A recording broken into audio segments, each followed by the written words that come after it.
Hello everyone, welcome back to my channel. और कैसे हो आप सभी? उम्मीद करती हूँ आप सभी बहुत अच्छे होंगे, सेहतमंद होंगे, खुशहाल होंगे और अपना अच्छी तरह से ध्यान रख रहे होंगे। और ये हैं कुछ एक बर्ड्स। अभी विंटर शुरू हो गई है ना, तो फिर बहुत सारे बर्ड्स इस तरह आते हैं यहाँ बालकनी में।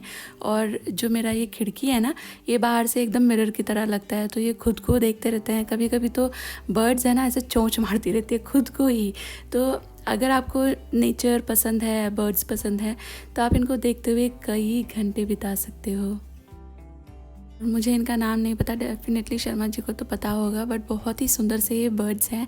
और ये छोटा सा पौधा है मेरा करी पत्ता का, इन्होंने इसको पूरा पेड़ बना दिया है।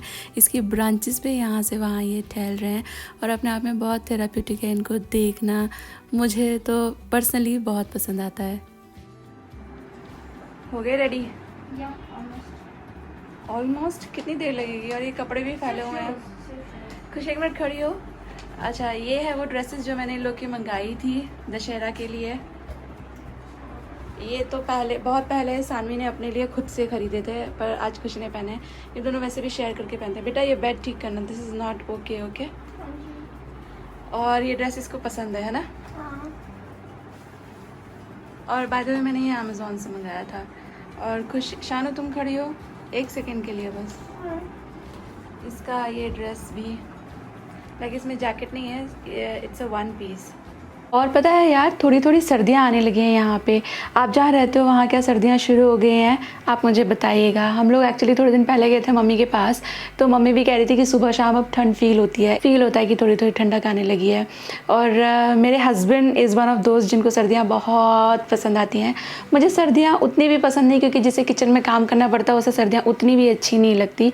मीठा मीठा सा मौसम रहे तो अच्छी बात है, बट मुझे वैसे सर्दियों से जुड़ी हुई कुछ एक मेमोरीज़ है जो मैं मिस करती हूँ। क्योंकि हम लोग नॉर्थ से बिलोंग करते हैं और वहाँ पे कड़ाके की ठंड पड़ती है। और कड़ाके की ठंड मतलब लिटरली कड़कड़ करें ऐसी वाली ठंड। वहाँ पे ना फॉग हो जाता है। जब मैं स्कूल जाती थी तो मतलब मैं साइकिल से जाती थी और विजिबिलिटी इतनी कम कि सामने कुछ भी दिखता नहीं था। ऐसा लगता था जैसे सब तरफ धुआं धुआं है और मैं अकेले ही चल रही हूँ। पूरे हाथ ऐसे जम जाते थे ग्लव्स के अंदर भी। और बहुत ज़्यादा ही वहाँ पे ठंड होती थी। 2-2, 3-3 स्वेटर पहनने पड़ते हैं, 2-2, 3-3 रजाइयाँ ओढ़नी पड़ती थी। तो जब वो ठंड हम लोग सहते थे तब वो बुरी लगती थी, लेकिन अब मैं मिस करती हूँ। और सबसे ज़्यादा तो मैं मिस करती हूँ वो जो हमारे वहाँ जो करारी मूंगफलियाँ मिलती हैं, वो मूंगफली लेकर बैठ जाते थे हम लोग और बहुत देर तक घंटों बातें करते थे। एंड ऑल्सो रजाई में सोने की बात ही अलग है।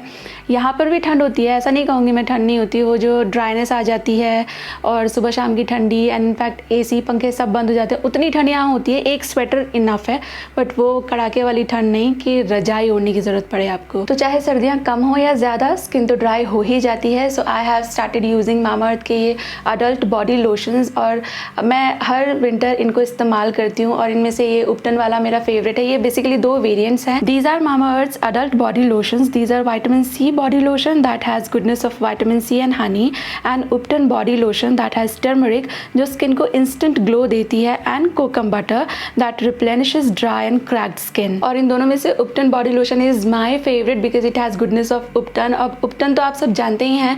उपटन में इस्तेमाल करते हैं हल्दी, और हल्दी हमारे इंडियन हाउस होल्ड का एक जाना माना नाम है। We all trusted for its magical benefits. और टर्मरिक स्पेशली इस्तेमाल होती है उपटन में, और उपटन इस्तेमाल होता है इस वेडिंग सीजन में जो कि ऑलमोस्ट स्टार्ट होने ही वाला है। This ubtan body lotion has natural ingredients, it gives deep moisturisation, it is a non sticky and quick absorbing formula, और फ्रेग्रेंस तो बहुत ही बढ़िया है इसकी।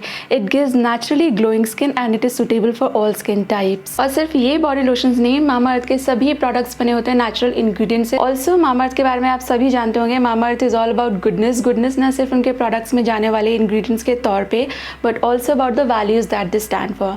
Mamaearth has taken this plant goodness initiative, जिसके तहत every time you buy from them, Mamaearth will link your order on the website to a tree that they plant, and by 2025 Mamaearth is aiming to plant 1 million trees as part of this initiative. Also, Mamaearth is a plastic positive brand. They recycle more plastic than they use. Now they recycle over 240 metric tons of plastic every month. And if you are interested in these products, in products को खरीदने के लिए link मैं रख दूंगी इस video के description box में, आप चेक करना ना भूलें। ऑल्सो आपके लिए रहेगा मेरा एक डिस्काउंट कोड विच इज नीलम 2021। इसका इस्तेमाल करने से आपको मिलेगा मामाअर्थ की ऑफिशियल वेबसाइट एंड उनकी ऑफिशियल ऐप पर 20% का डिस्काउंट। और साथ ही साथ ये प्रोडक्ट्स अवेलेबल हैं अमेजॉन, नाइका एंड फ्लिपकार्ट पर भी।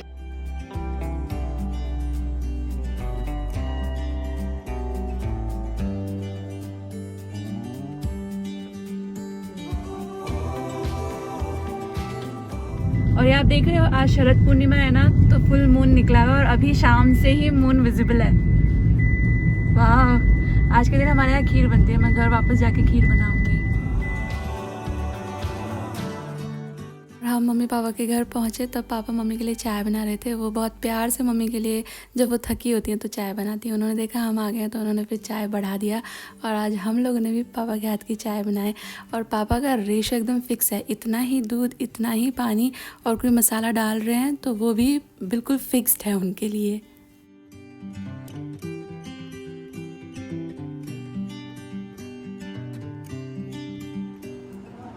What? खुशी टॉल लग रही है। नहीं नहीं, हील्स है तेरे, उसके फ्लैट से तेरे हील्स हैं। नहीं तू गई थी हमारे साथ ना, हम शानू को लेने गए थे। खुशी कह रही है कि वो गई थी हमारे साथ जब हम शानू को लेने गए थे डब्बे में से। अगर तो इतनी बड़ी है तो फिर you're short and dumb, क्योंकि अभी तक 6 स्टैंडर्ड है। तो 8 स्टैंडर्ड में इसलिए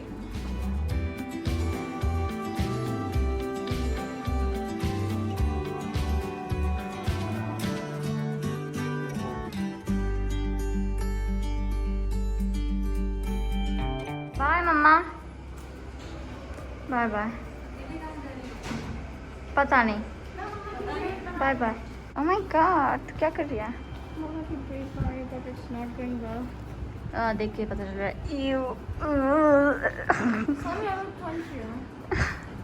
मम्मा is having fun. Mama having fun. Mummy उसे खाएंगी थोड़ी ना। It's good. It's you. खोल दो मम्मा।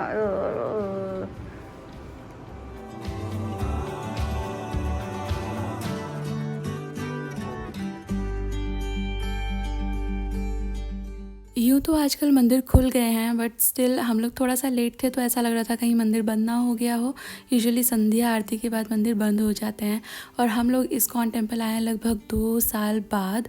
कोरोना होने से भी काफ़ी पहले से हम लोगों ने आना बंद कर दिया था, मतलब जो मार्च 2020 का लॉकडाउन था ना उसके काफ़ी पहले हम लोग गए थे। तो यहाँ मम्मी पापा आ चुके हैं और उनके साथ मतलब सौभाग्य देखिए हम लोग 2 साल बाद गए हैं इस्कॉन टेम्पल विज़िट करने, वो भी फुल फैमिली। लाइक इसका मज़ा ही अलग है and we had great time. आरती हो चुकी थी, वो एक थोड़ा सा सैड पॉइंट था बट दर्शन बहुत ही अमेजिंग हुए। जब आरती होती है तो मंदिर में बहुत भीड़ रहती है, इस भी वजह से हम लोग अवॉइड करते हैं जाना। लेकिन अभी आरती हो चुकी थी तो एकदम ही खाली खाली मंदिर था। बहुत अच्छे से आप प्रभु के दर्शन कर सकते हो। एक वो कनेक्ट स्थापित करने की कोशिश करते हैं ना आप, वो ईजिली हो पाता है।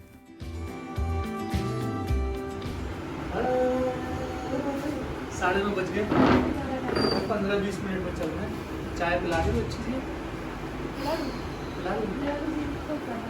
और थोड़ी देर पहले हम लोग आए मम्मी पापा के घर से and we had such good time. और इतना लेट भी हो गया आज तो। वैसे हम गए तो थे इसी प्लानिंग से कि आराम से वहीं पे कई घंटे बिता करके आएंगे। फिर उसके बाद प्रोग्राम बना कि हम लोग चलते हैं इस्कॉन टेम्पल। एंड आज इस्कॉन में I met 2 of my subscribers और दे वर वेरी स्वीट। और उसके बाद फिर हम लोगों ने वहीं पर डोसा खाया। मम्मी का मन था इस्कॉन का खाना जो है ना वो मम्मी पापा का टेस्ट बड्स हैं बेसिकली, तो फिर उन्होंने कहा कि यहीं से खाते हैं। तो फिर सबको अच्छा लगा आइडिया। हम लोगों ने फिर डिनर वहीं पे कर लिया और उसके बाद फिर हम लोग घर आए, चाय वाय पी, बातें करी और उसके बाद फिर हम लोग आ गए हैं घर। और क्योंकि आज है शरद पूर्णिमा तो मैं हमेशा खीर बनाती हूँ। वैसे तो मैं शाम में बना लेती, लेकिन हम लोग घर में नहीं थे तो मैं अभी डेफिनेटली बनाकर ही सोऊंगी। ऐसा बोलते हैं कि जो शरद पूर्णिमा होता है उस पर खीर बनाना चाहिए। यहाँ गुजरात में दूध पोहा बनाया जाता है, तो खीर भी बना सकते हैं, दूध पोहा भी बना सकते हैं। हम लोग खीर बनाते हैं तो मैं वो डेफिनेटली बनाऊँगी। और फिर उसको चांद की किरणें उसमें पड़नी चाहिए, इस तरह से उसको रखा जाता है और नेक्स्ट डे फिर उसको प्रसाद के रूप में खाया जाता है। और एक कोइंसिडेंस बताती हूँ आपको याद है मैंने बहुत पहले एक बंगाली थाली बनाई थी। उस थाली को बनाते वक्त आई थॉट कि देखिए Bengali cuisine is very wide, तो मैं सोच रही थी कि जो खिचड़ी होती है ना वो भी बनाऊँगी, बट मेरे पास राइस नहीं था। वो नॉर्मल राइस से नहीं बनते, भोग की खिचड़ी गोविंदो भोग से बनती है। तो मैंने फिर ऑर्डर डाल दिया और मेरा गोविंदो भोग लेट हो गया, आया नहीं। तो अभी थोड़े दिन पहले डिलीवर हुआ है, 3-4 दिन हो गए। तो आज मेरे पास गोविंदो भोग राइस है, तो मैं सोच रही हूँ कि मैं जो मेरी खीर है उसी से करूँगी। मैं दिखाती हूँ आपको। तो ये है वो पैकेट जो अमेज़ॉन से मैंने मंगाया था, 3-4 दिन पहले ये आया था। और ये मेरा पहला एक्सपीरियंस होगा गोविंदो भोग के साथ, क्योंकि मैंने पढ़ा इसके बारे में बहुत है कि बहुत ज़्यादा खुशबूदार होता है, अलग इसका अरोमा एंड टेस्ट होता है। बट मैं इसे यूज़ पहली बार करने वाली हूँ। It's such a pleasant coincidence कि आज मेरे पास ये भी है और मुझे खीर भी बनाना है। मैं फ़िलहाल थोड़े से राइस भिगो के रख देती हूँ और शर्मा जी बोल रहे हैं फुल मून नाइट है, ज़रा टेरेस पे एक चक्कर लगा के आते हैं और उसके बाद फिर मैं आके बनाऊँगी खीर।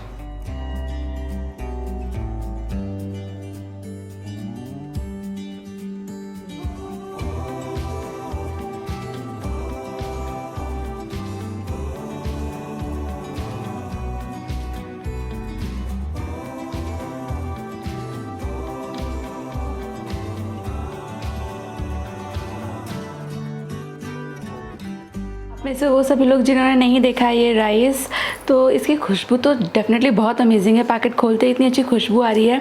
मैं इसे सूंघूंगी नहीं पास से, क्योंकि मैं ये प्रसाद के हिसाब से बना रही हूँ। प्रसाद को सूंघा और चखा नहीं जाता, लेकिन ये देखने में ना जैसे सुरती कोलम होता है ना, उस तरह का लग रहा है। डेफिनेटली डिफरेंट है, काफ़ी अलग है, लेकिन उसी तरह का साइज़ है। बट ये बहुत स्मॉल ग्रेन है, शॉर्ट ग्रेन है and I am very excited to use it. कितनी अच्छी इसमें से दूधिया चावल जैसे होते हैं ना, वैसी खुशबू आ रही है। मैं इसे भिगो के रख देती हूँ। आज हमारा जो कचरा लेकर जाते हैं ना भैया, वो आए नहीं, तो कचरा घर में ही इकट्ठा हो रखा था। और सारा दिन जब आप घर का काम रहता है तो कचरा भर ही जाता है, तो वो बस थोड़ी देर पहले शर्मा जी और मैं फेंक कर आया, वरना रात भर में ना ऑर्डर हो जाती है। और पता है, डिनर बनाने के बाद जो बर्तन इकट्ठे हो जाते हैं वो भी, और यहाँ प्लेटफॉर्म वगैरह पे कहीं खाना पीना रह जाए, एंड ऑल्सो इस तरह जो घर में कचरा पड़ा रहता है ना, these are the major reasons कि घर में बहुत सारे कॉकरोचेस हो जाते हैं। तो इस चीज़ पे शर्मा जी बहुत ही ज़्यादा स्ट्रिक्ट हैं। वो घर में कचरा मतलब इकट्ठा नहीं होने देते। अगर हमारे वो भैया जो लेकर जाते हैं वो आते हैं तो बहुत अच्छी बात है, वो ले जाते हैं। वो नहीं आते हैं तो फिर शर्मा जी खुद से फेंकाते हैं। कभी कभी मैं भी फेंकाती हूँ, बट हमारे घर में ये नियम है कि कचरा रात में घर में नहीं रहना चाहिए जितना भी पॉसिबल हो।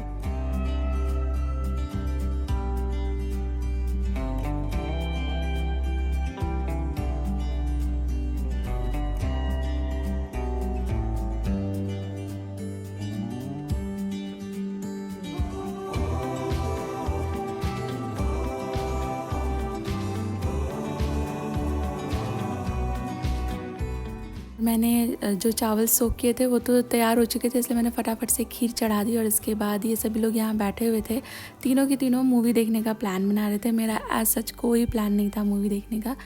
इट्स लाइक कि पहले मेरे काम निपट जाए सारे, एक बार काम पूरे हो जाते हैं तो मैं या तो सोने जाऊंगी, या तो फिर मैंने नेटफ्लिक्स पे एक सीरीज़ शुरू करी है जो मैं अकेले देख रही हूँ। मैं कल भी आपको बता रही थी, तो उसी का कोई एक एपिसोड वगैरह देख लूँगी।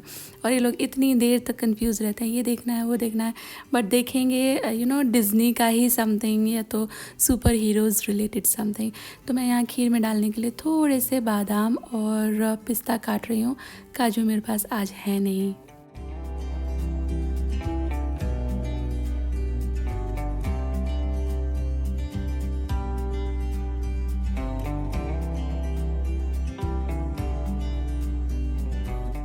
फाइनली शर्मा जी और बच्चों ने एक मूवी उन लोगों के लिए फाइनलाइज़ कर ली कि ये देखना है। और इसके बाद मैंने सोचा कि चलो यार मैं भी बैठ जाती हूँ, सब लोग बैठे हुए हैं, अच्छा लगता है ना, एक ही बेड पे सारे घुस घुस के बैठे हैं। और हल्की हल्की ठंड लगे तो फिर तो कहने ही क्या। तो हम सब लोग बैठ गए अपने अपनी पसंद का जो भी एंटरटेनमेंट लेने के लिए। और ये ड्रिंक बना रहे हैं Sharma ji. It is looking like wine but it's not wine, ये रेड ग्रेप जूस है। फिएस्टा नाम से बॉटल में आता है, ये अच्छा लगता है। थोड़ा सा ज़्यादा मीठा है, बट आप ट्राई कर सकते हो फॉर अ चेंज। जब ठंडा पीने का मन करता है बट कोल्ड ड्रिंक नहीं पीना चाहते आप, यू कैन ट्राई दिस। ये मेरा बहुत ही प्यारा सा सिंपल सा खीर हो गया तैयार। बस इसे रखूँगी मैं अभी चांदनी में। इसका जो भोग है वो हम कल लगाएंगे, मतलब हम लोग इसे कल प्रसाद के रूप में खाएंगे। और बस इसी के साथ आ गए हम इस वीडियो के एंड पर। उम्मीद करती हूँ वीडियो आपको अच्छी लगी है। Thank you for watching guys, take care, bye bye.